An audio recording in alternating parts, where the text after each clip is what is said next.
Welcome back into the Sports Source. This segment brought to you by Safety Systems. When you're building a home or remodeling a home with Benedict Construction, be sure to call Safety Systems right off the bat. I mean, we're talking TVs that can come out of pictures on the wall, that can drop from the ceiling, that can move out of cabinets. We're talking about automating your whole home to where you can run it from your cell phone, you can run it from your tablet. They do amazing stuff at everyday prices. I'm telling you, they are the best in town. I've dealt with them myself. Safety Systems and VFL. J.J. Surlis is the guy to call. I want to remind you that we have an overtime segment coming up this afternoon, and it will be special. The question is going to be, which is better, a big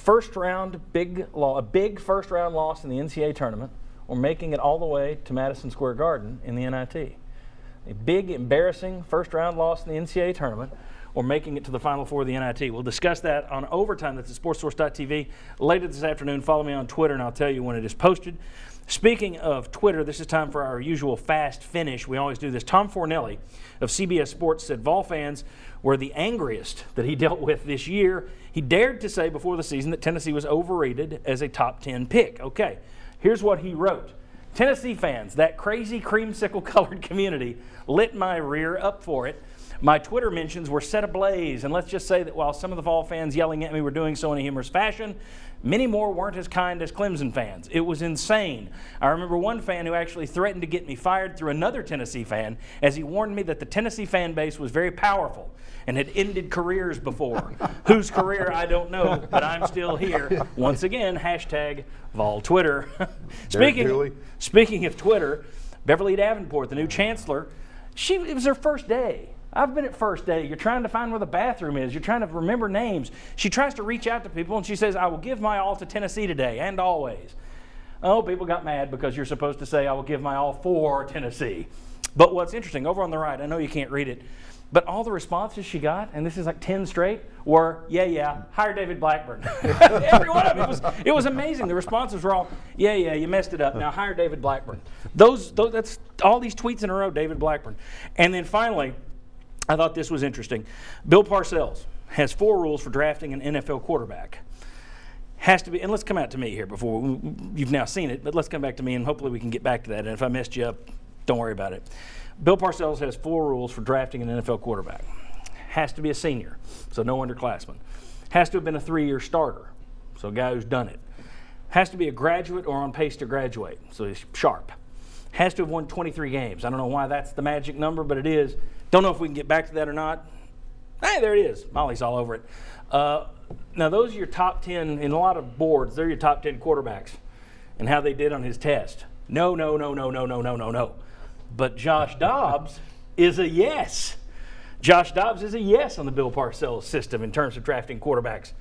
Gentlemen, it's just changed the way you look at Josh Dobbs, the NFL draft prospect, at all. No.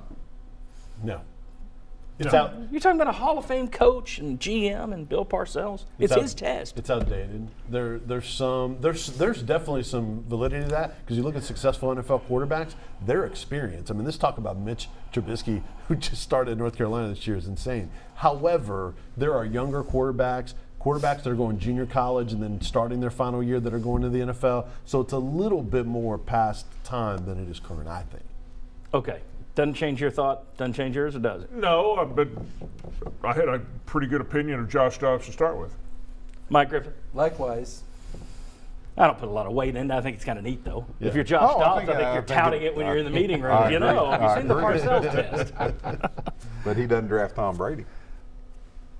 That's correct. He wouldn't have. That's But what I thought I was saying. 32 teams didn't draft Tom Brady until the 6th round. There are exceptions to every rule. I think his is the safe way of looking at it. But, I mean, another one, he was big on Jacoby Brissett last year, who doesn't fit that. Yeah. He didn't do it either. So maybe it has changed. Quickly, 20 seconds here. Did anybody have a problem with Beverly Davenport tweeting that out and not getting a word right? I applaud her for trying to reach out to the fans. I did too. I thought it was small on the people that would complain about that. Yeah, not a problem. And also she put out a photo of a signed Tennessee helmet, and she got similar responses, hire David Blackburn. So that's really what everyone's agenda is. Here's the 2 things she can do to be popular with the people.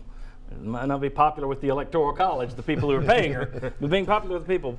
Number one, hire David Blackburn. Number two, at his press conference when you announce him, the two of you hold hands and say, the Lady Vols name is coming back. That is how you win goodwill. We will see you next Sunday right back here 11 a.m. on the Sports Source. And also check us out for Overtime today, sportsource.tv this afternoon. Thanks for watching and thanks for visiting our sponsors.